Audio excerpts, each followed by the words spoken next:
Pertemuan pertama. Aditya menatap wajah Konita yang terlelap setelah mengantar pertemuannya dengan Rafasya. Wajah cantik itu tampak sangat letih. Aditya menyentuhkan jemari ke pipi Konita yang halus, bagaikan kuala. Mata yang terpejam rapat itu dihiasi oleh bulu mata yang lentik. Bibir yang memerah alami itu tampak bergerak lemah, tetapi tidak mengeluarkan suara sedikit pun. Aditya hanya mendengar helaan nafasnya. Wanita yang sedang terlelap di hadapannya ini adalah Konita istrinya. Seorang mahasiswi Fakultas Ekonomi tingkat 4 Universitas Bangsa. Aditya memaksa menikahinya setelah 2 hari pertemuannya dengan Konita. Wajah Konita yang sangat mirip ibunya membuat ia nekat memaksa menikahinya. Bahkan Aditya tahu kalau Konita ternyata sudah memiliki seseorang yang dicintainya, yaitu Rafasya. Dosennya yang sudah bergelar doktor. Sedangkan ia adalah siswa kelas 12 semester 2 yang masih harus berjuang untuk menempuh kelulusan. Nasib baik berpihak kepadanya dengan kekuatan uang dan ketampanan yang ia miliki. Aditya berhasil menikahi paksa Konita dan menghempaskan saingannya ke dalam mimpi terburuknya. Tetapi setelah pernikahan, rupanya jalan tidak semulus yang Aditya harapkan. Konita tidak menganggap pernikahan mereka sebagai pernikahan yang sebenarnya. Konita menganggapnya bahwa ini adalah pernikahan palsu dan menuntut Aditya untuk menceraikannya. Konita juga melarang Aditya untuk menyentuh tubuhnya, apalagi memberikan nafkah batin. Aditya meminta waktu 1 tahun untuk meyakinkan Konita bahwa suatu hari Konita akan mencintainya. Setelah 1 tahun berlalu, jika Konita tetap tidak mencintainya, maka Konita boleh minta cerai lagi dan ia akan mengabulkannya. Untungnya Konita menyetujuinya, tetapi dengan syarat Aditya tidak boleh menghalanginya untuk bertemu Rafasya. Inilah sebabnya hari ini Aditya mengantar Konita untuk menemui Rafasya. Ketika Konita berbicara dengan Rafasya di apartemennya dengan diantar Mutia temannya, Aditya menunggu di tempat parkir di dalam mobilnya dan masih mengenakan seragam SMA. Usai pertemuan dengan Rafasya, Mutia memberikan saran agar Aditya memiliki Konita selamanya, maka Aditya harus membuat Konita mengandung anaknya. Aditya menjadi galau mengingat ia belum lulus SMA. Bagaimana mungkin ia bisa membuat Konita mengandung anaknya kalau ia tidak tahu bagaimana caranya bercinta? Aditya akhirnya memejamkan matanya dan mengingat bagaimana pertemuan pertamanya dengan Konita. Pertemuan pertama. Menunggu adalah pekerjaan yang paling membosankan. Waktu itu, Aditya sedang menunggu sopirnya Mang Dirman untuk menjemputnya. Wajah tampaknya tampak gelisah. Aditya hari ini bolos sekolah hanya untuk menonton film dengan teman wanitanya, seorang anak sengki tata busana. Mereka berdua bolos sekolah karena penasaran ingin menonton film Spiderman. Teman wanitanya pulang naik gokar dan Aditya minta dijemput oleh sopirnya. Sopirnya tidak tahu Aditya tidak sekolah. Makanya, ia sedari tadi menunggu di sekolah untuk menjemput majikannya.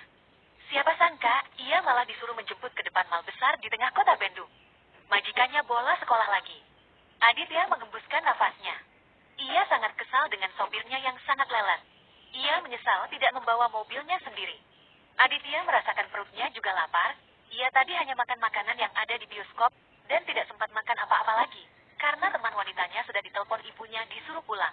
Ketika Aditya sedang kesal, ia lalu melihat sosok tubuh yang berjalan sempoyongan melintasinya. Berkerudung rapih berwarna biru langit. Membawa tas ransel yang kelihatan cukup berat. Sepatu kets yang sudah sedikit lusuh. Mengenakan rok lebar dan blus longgar lengan panjang. Hanya saja yang membuat ia heran adalah kenapa wanita itu berjalan sempoyongan. Apakah ia sedang mabuk? Masa sih wanita yang terlihat sangat religius itu mabuk? Sebelum pertanyaan yang terlintas dalam benak Aditya terjawab, tiba-tiba wanita itu roboh, tepat di depan Aditya. Dengan cepat, Aditya menangkap tubuh wanita itu. Seketika, mata Aditya terpaku menatap seraut wajah yang begitu cantik. Mata wanita itu terpejam rapat, dan hanya bulu matanya yang panjang bergerak. Wajah cantik itu mengingat Aditya pada ibunya yang sudah meninggal. Bersamaan dengan itu, mobil yang menjemputnya tampak terlihat menuju ke arahnya. Mang Dirman sopirnya tampak tergesa-gesa menghampiri majikannya yang sedang berdiri, sambil memeluk tubuh wanita yang tampak tidak berdaya. Apa yang terjadi? Kata Mang Dirman, sambil menatap ke arah Aditya yang sedang berdiri terpaku. Muka Aditya tampak kesal, tetapi ia tidak berani memarahi sopir yang sudah melayaninya sejak ia TK. Jadi, ia hanya mengguman perlahan. Ia tiba-tiba pingsan. Apa yang harus kulakukan? Kata Aditya sambil menoleh ke arah Mang Dirman. Kalau begitu, kita bawa saja ia ke rumah sakit langsung. Ayo. Dan, ayo, kata Mang Dirman sambil membuka pintu untuk Aditya. Tapi aku takut. Nanti bagaimana kalau kita disalahkan? Kata Aditya dengan polos. Tentu saja tidak akan. Kalau kita tinggalkan wanita itu di sini, malah itu jadi salah. Kasihan dia tampak pucat, kata Mang Dirman.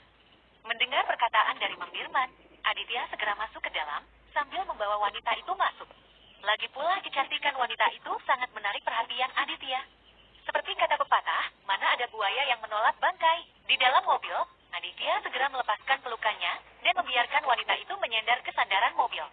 Aditya masih tahu tata krama untuk tidak memeluk wanita itu terus-menerus.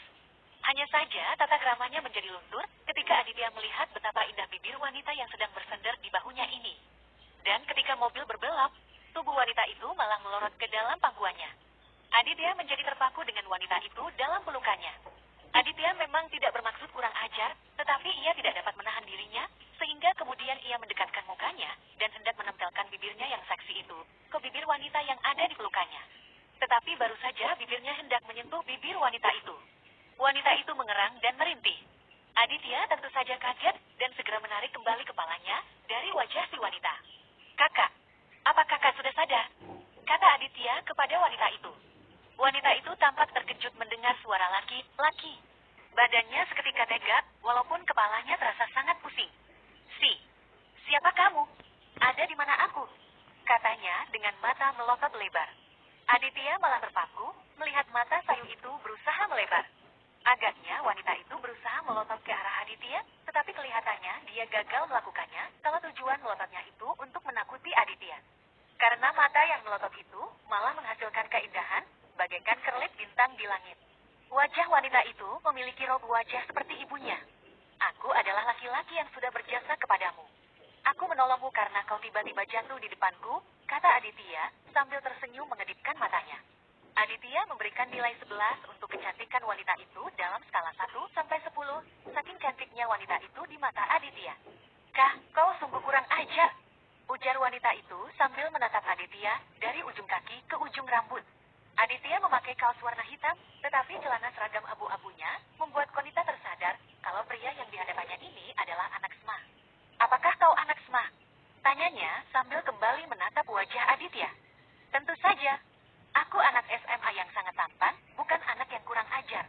Kau tentu wanita yang sangat baik, sehingga kau beruntung telah bertemu dengan dewa penolongmu yang sangat tampan ini," ucap Aditya. Wanita itu tampak semakin melotot.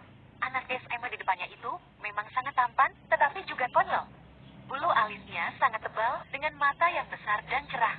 Wajahnya berseri-seri, bagaikan cahaya purnama. "Kita mau ke rumah sakit yang mana, Den? Ke rumah sakit Ibunda atau rumah sakit Nurani?" Mang Dirman bertanya kepada Aditya.